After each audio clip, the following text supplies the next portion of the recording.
Different ಆಗಿರುವ ವಸ್ತುವನ್ನು ಸೇರಿಸ್ತೀನಿ. ಇದರಿಂದ ಏನಾಗುತ್ತೆ, ನಮ್ಮ ಹೇರು ಇನ್ನೂ ಹೆಚ್ಚು ಬೇಗ ಬ್ಲ್ಯಾಕ್ ಆಗಿಬಿಡುತ್ತೆ. 2 ಕಲರಲ್ಲಿ ನಾವು ಇದನ್ನು ನೋಡ್ಬೋದು. ರೆಡಿ ಆಯಿತು. ಒಂದು ಸೈಡಿಂದ ನೋಡಿದರೆ ಹಸಿರು ಕಾಣುತ್ತೆ, ಇನ್ನೊಂದು ಸೈಡಿಂದ ನೋಡಿದರೆ ಬ್ಲ್ಯಾಕ್ ಕಾಣುತ್ತೆ, ಇನ್ನೊಂದು ಸೈಡಿಂದ ನೋಡಿದರೆ ಒಂದು ರೀತಿ ರೆಡ್ ಆಗಿ ಕೂಡ ಕಾಣುತ್ತೆ.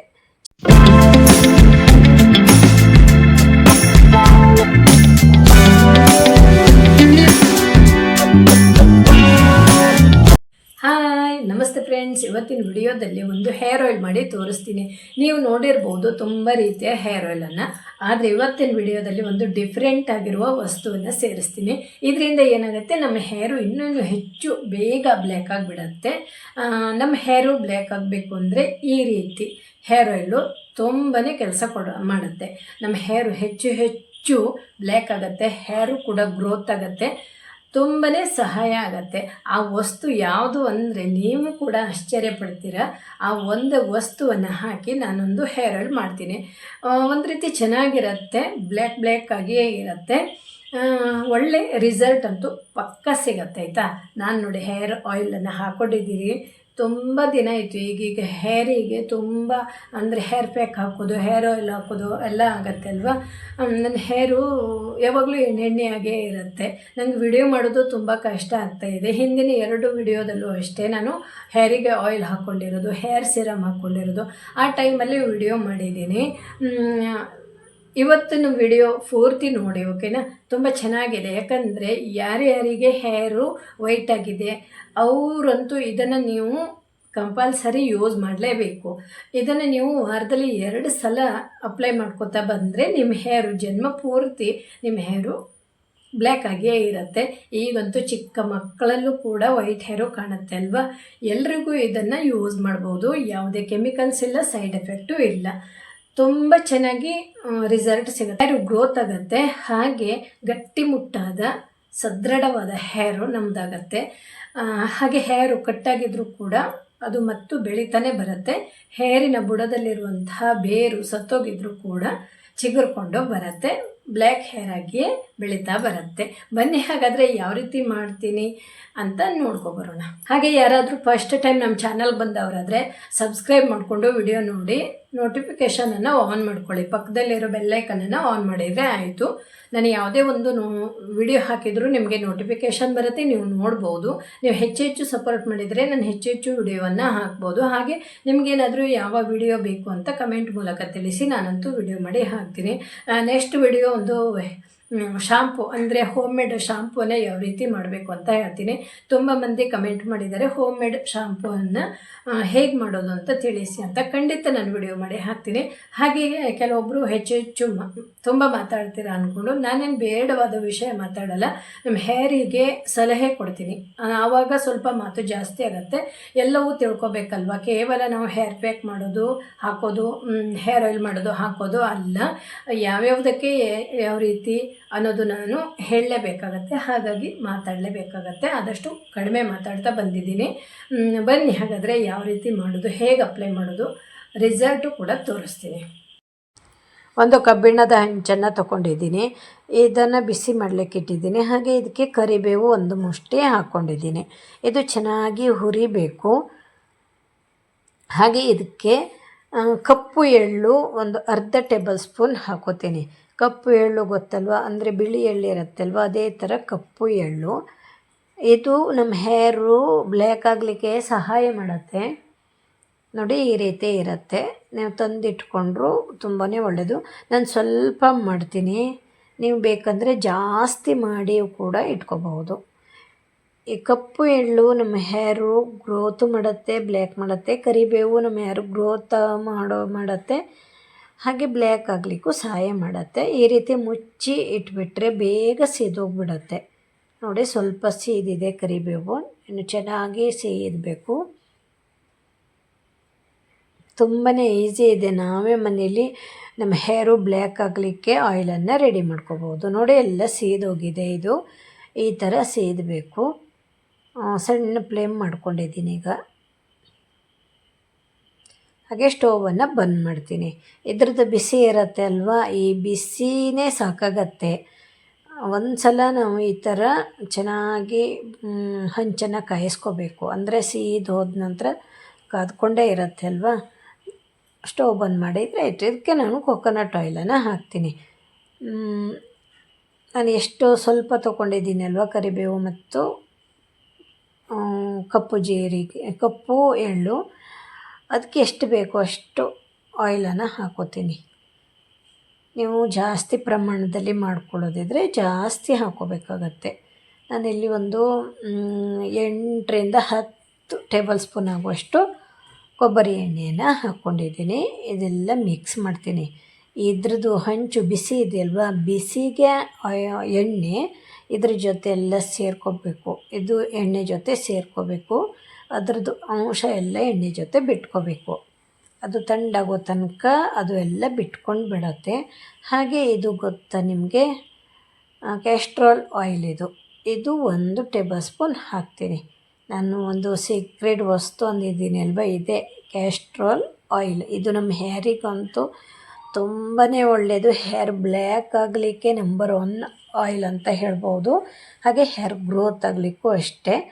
ಚೆನ್ನಾಗಿ ಮಿಕ್ಸ್ ಮಾಡಿಕೊಂಡು, ಇದು ಈಗ ಬಿಸಿನೇ ಇದೆ, ನಾನು ಸ್ಟವ್ ಆನ್ ಮಾಡಿಲ್ಲ, ಬಿಸಿ ಇದೆ. ಇದನ್ನು ಚೆನ್ನಾಗಿ ಉಜ್ಜಬೇಕು ಅದರ ಜೊತೆಗೆ. ಅಂದರೆ ಅದು ಎಲ್ಲ ಬಿಟ್ಕೋಬೇಕು. ಕಪ್ಪೆಳ್ಳು ಹುರಿದಾಗಿದೆ ಅಲ್ವಾ, ಅದೆಲ್ಲ ಈ ಎಣ್ಣೆ ಜೊತೆ ಬಿಟ್ಕೋಬೇಕು. ಅದಕ್ಕೆ ಸ್ವಲ್ಪ ಈ ರೀತಿ ಒಂದು ಸ್ಪೂನಿಂದನೂ ಮಾಡ್ಬೋದು, ಇಲ್ಲವಂದರೆ ಚಿಕ್ಕ ಕಲ್ಲಿಂದನೂ ಕೂಡ ಹೇಗೆ ಜಜ್ಜಬೇಕು ಆ ಥರ ಮಾಡಬೇಕು. ನೋಡಿ, ಎಲ್ಲ ಬಿಟ್ಕೊಬಿಟ್ಟಿದೆ ಈಗ ಅಲ್ವಾ. ಇದು ತಣ್ಣಗಾಗಬೇಕು ಈಗ. ಮತ್ತೇನು ನಾವು ಇದನ್ನು ಸ್ಟವ್ ಆನ್ ಮಾಡಿ ತುಂಬ ಮತ್ತೆ ಕಾಯಿಸ್ಬೇಕು ಅಂತ ಇಲ್ಲ. ಅದು ಕಾದಿರೋ ಎಣ್ಣೆಗೆ, ಕಾದಿರುವ ಪೌಡ್ರಿಗೆ ನಾವು ಆಯಿಲನ್ನು ಹಾಕಬೇಕು. ನೋಡಿ ಎಷ್ಟು ಕಲರ್ ಬಂತಲ್ವ, ತುಂಬ ಚೆನ್ನಾಗಿ ಕಲರ್ ಬಂತು. ಇದೊಂದು ರೀತಿ ಬ್ಲ್ಯಾಕ್ ಆಗಿ ಹಸಿರಾದ ಕಲರು ಕಾಣುತ್ತೆ. ತುಂಬ ಚೆನ್ನಾಗಿ ಬಂದಿರುತ್ತೆ. 2 ಕಲರಲ್ಲಿ ನಾವು ಇದನ್ನು ನೋಡ್ಬೋದು. ಹಾಗೆ ಇದನ್ನು ಫಿಲ್ಟರ್ ಮಾಡ್ಕೋತೀನಿ. ಎಷ್ಟು ಆಯಿಲ್ ಆಯಿತು. ಇದನ್ನು ನಾವು ಒಂದು ಬಾಟ್ಲಲ್ಲಿ ಹಾಕಿ ಇಟ್ಕೋಬೋದು. ಜಾಸ್ತಿ ಮಾಡಿಕೊಂಡ್ರೆ ಒಂದು ದೊಡ್ಡ ಬಾಟ್ಲಲ್ಲಿ ಹಾಕಿ ಇಟ್ಕೋಬೇಕು. ನಾನಿಲ್ಲಿ ನನ್ನ ಹೇರಿಗೆ ಎಷ್ಟು ಬೇಕೋ ಅಷ್ಟು ಉಪಯೋಗಿಸ್ತೀನಿ. ಬಾಕಿದು ಒಂದು ಚಿಕ್ಕ ಬಾಟ್ಲಲ್ಲಿ ಹಾಕಿ ಇಟ್ಕೋತೀನಿ. ನೋಡಿ, ಆಯಿಲು ರೆಡಿ ಆಯಿತು. ಒಂದು ಸೈಡಿಂದ ನೋಡಿದರೆ ಹಸಿರು ಕಾಣುತ್ತೆ, ಇನ್ನೊಂದು ಸೈಡಿಂದ ನೋಡಿದರೆ ಬ್ಲ್ಯಾಕ್ ಕಾಣುತ್ತೆ, ಇನ್ನೊಂದು ಸೈಡಿಂದ ನೋಡಿದರೆ ಒಂದು ರೀತಿ ರೆಡ್ ಆಗಿಯೂ ಕೂಡ ಕಾಣುತ್ತೆ. ಚೆನ್ನಾಗಿರೋ ಆಯಿಲು ಇದು. ನಮ್ಮ ಹೇರಿಗೆ ಅಪ್ಲೈ ಮಾಡಿಕೊಂಡ್ರಂತೂ ನಮ್ಮ ಹೇರು ಬ್ಲ್ಯಾಕಾಗೇ ಇರುತ್ತೆ. ವಾರಕ್ಕೆ 2 ಸಲ ಆದರೂ ನೀವು 1-2 ಟೇಬಲ್ ಸ್ಪೂನ್ ಹಾಕ್ಕೊಂಡು ಚೆನ್ನಾಗಿ ಹೇರ್ ಆಯಿಲನ್ನು ಹಾಕ್ಕೋಬೇಕು. ನಮ್ಗೆ ಎಲ್ಲೆಲ್ಲಿ ಬಿಳಿ ಹೇರ್ ಇದೆ ನೋಡಿ, ಅಲ್ಲೆಲ್ಲಿ ಚೆನ್ನಾಗಿ ಆಯಿಲ್ ಹಾಕಬೇಕು. ಹಾಗೆ ಚೆನ್ನಾಗಿ ಮಸಾಜ್ ಕೊಡಬೇಕು. ಒಂದು ಕೂದಲು ಬಿಡಬಾರ್ದು. ಕೂದಲಿನ ಬೇರಿಗೂ ಹೋಗಬೇಕು, ಬುಡಕ್ಕೂ ತಾಗಬೇಕು. ಸ್ಕಾಲ್ಫೆಲ್ಲ ಎಣ್ಣೆ ತೊಗೋಬೇಕು. ಎಣ್ಣೆನ ಚೆನ್ನಾಗಿ ತೊಗೋಬೇಕಾಗತ್ತೆ ನಮ್ಮ ಹೇರಿನ ಸ್ಕಾಲ್ಪೆಲ್ಲ. ಆ ಥರ ನಾವು ಆಯಿಲನ್ನು ಅಪ್ಲೈ ಮಾಡಬೇಕು. ಫುಲ್ ಹೇರಿಗೂ ಅಪ್ಲೈ ಮಾಡ್ಕೊಳ್ಳಿ. ಇದೇನು ತುದಿ ಭಾಗಕ್ಕೆಲ್ಲ ಅಪ್ಲೈ ಮಾಡಬೇಕಂತ ಇಲ್ಲ, ನಮ್ಮ ಹೇರಿನ ಬುಡಕ್ಕೆ. ಆವಾಗೇನಾಗುತ್ತೆ ಗೊತ್ತಾ, ನಮ್ಮ ಹೇರು ತೊಗೊಳತ್ತೆ, ಅದರ ಬೇರೆಲ್ಲ ಎಳ್ಕೊಬಿಡತ್ತೆ ಅಲ್ವಾ. ಅಲ್ಲಿ ಕಟ್ಟಾಗಿರುವಂತಹ ಬೇರು ಕೂಡ ಚಿಗುರ್ಕೊಂಡು ಬಂದುಬಿಡತ್ತೆ. ಹಾಗೆ ಅದು ಬ್ಲ್ಯಾಕ್ ಹೇರ್ ಆಗಿಯೇ ಬರ್ತಾ ಇರುತ್ತೆ. ವೈಟ್ ಹೇರು ಕೆಲವೊಮ್ಮೆ ಬುಡದಲ್ಲೇ ಕಟ್ಟಾಗಿರುತ್ತೆ ಅಲ್ವ, ಅದು ಬೆಳೀತಾ ಬರುವಾಗ ಬ್ಲ್ಯಾಕ್ ಹೇರ್ ಆಗಿಯೇ ಬರುತ್ತೆ. ಹಾಗೆ ಅದರದ್ದು ಒಂದು ವೈಟ್ ಹೇರ್ ಇದೆ ಅಂದರೆ ಅದಕ್ಕೆ ತುಂಬ ಬೇರುಗಳು ಇರುತ್ತೆ ಅಲ್ವ, ಆ ಬೇರೆಲ್ಲ ಹಾಗೆ ಇರುತ್ತೆ, ವೈಟ್ ಹೇರು ಬಿದ್ದೋಗಿರುತ್ತೆ. ಆವಾಗ ಬೇರೆಲ್ಲ ಚಿಗುರ್ಕೊಂಡು ಬರುವಾಗ ಬ್ಲ್ಯಾಕ್ ಹೇರ್ ಆಗಿಯೇ ಬೆಳೀತಾ ಬರುತ್ತೆ. ಅದಕ್ಕೆ ನಾವು ಈ ರೀತಿ ಚೆನ್ನಾಗಿ ಆಯಿಲ್ ಹಾಕ್ಕೊಂಡು ಚೆನ್ನಾಗಿ ಮಸಾಜ್ ಮಾಡಬೇಕಾಗತ್ತೆ.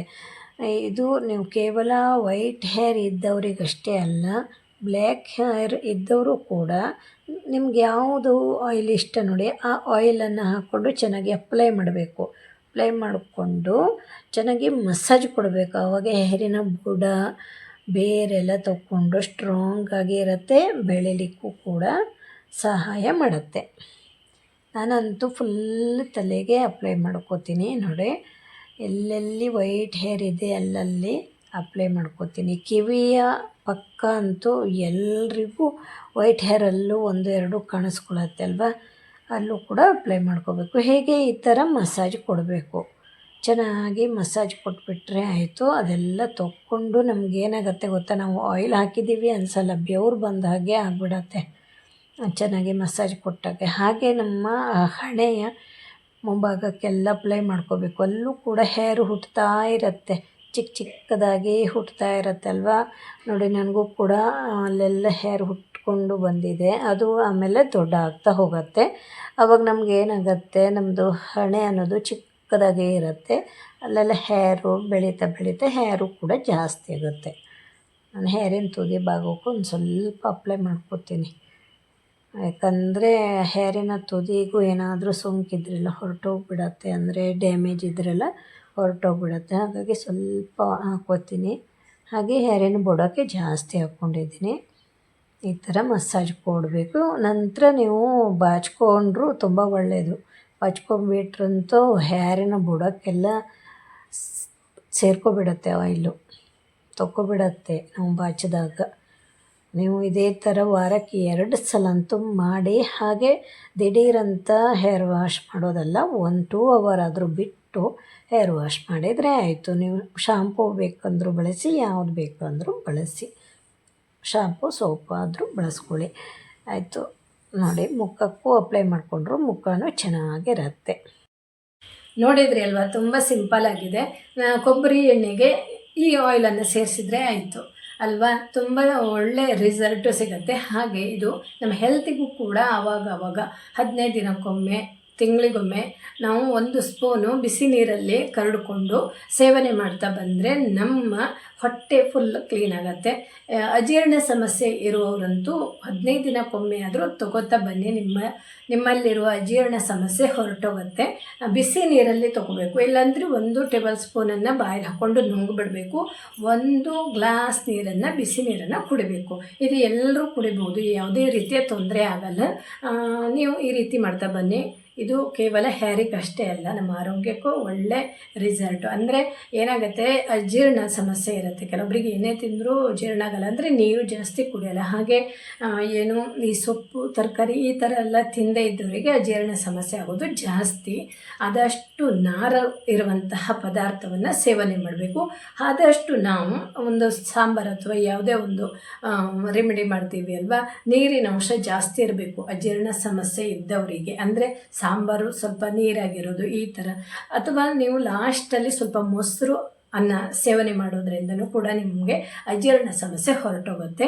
ಆದಷ್ಟು ನೀರನ್ನು ಕುಡಿತಾ ಬಂದ್ರಂತೂ ಅಜೀರ್ಣ ಸಮಸ್ಯೆನೇ ಬರಲ್ಲ. ಆದರೂ ಕೂಡ ನೀವು ಇದು ಏನು ಅಜೀರ್ಣ ಸಮಸ್ಯೆ ಇಲ್ಲದಿದ್ದವರು ಕೂಡ ತೊಗೋಬಹುದು ತಿಂಗಳಿಗೊಮ್ಮೆ. ಹೀಗೆ ಅಜೀರ್ಣ ಸಮಸ್ಯೆ ಇದ್ದವರಾದರೆ ವಾರಕ್ಕೆ 1 ಸಲ ತೊಗೊಬೇಡಿ, 1 ಟೇಬಲ್ ಸ್ಪೂನ್ ತೊಗೊಂಡ್ರೆ ಸಾಕು. ನಿಮಗೆ ಗೊತ್ತಾಗುತ್ತೆ ನಿಮ್ಮ ಹೊಟ್ಟೆ ಎಷ್ಟು ಕ್ಲೀನಾಗಿ ಬಿಡುತ್ತೆ ಅಂತ. Thank you. ನನ್ನ ವಿಡಿಯೋ ನೋಡಿದ ಎಲ್ರಿಗೂ ತುಂಬ ಹೃದಯದ ಧನ್ಯವಾದಗಳು. ಹಾಗೆ ಪೂರ್ತಿ ವಿಡಿಯೋ ನೋಡಿ ಸಪೋರ್ಟ್ ಮಾಡ್ತಾ ಇರುವ ನನ್ನ ಫ್ಯಾಮಿಲಿ ಅಂತ ಹೇಳ್ಬೋದು. ಎಲ್ರಿಗೂ ಇನ್ನೊಮ್ಮೆ ತುಂಬ ಹೃದಯದ ಧನ್ಯವಾದಗಳು ಅಂತ ಹೇಳ್ತೀನಿ. Thank you. ಮತ್ತೊಂದು ವಿಡಿಯೋ ಜೊತೆ ಮತ್ತೆ ಸಿಗ್ತೀನಿ. ಅಲ್ಲಿ ತನಕ ಬಾಯ್.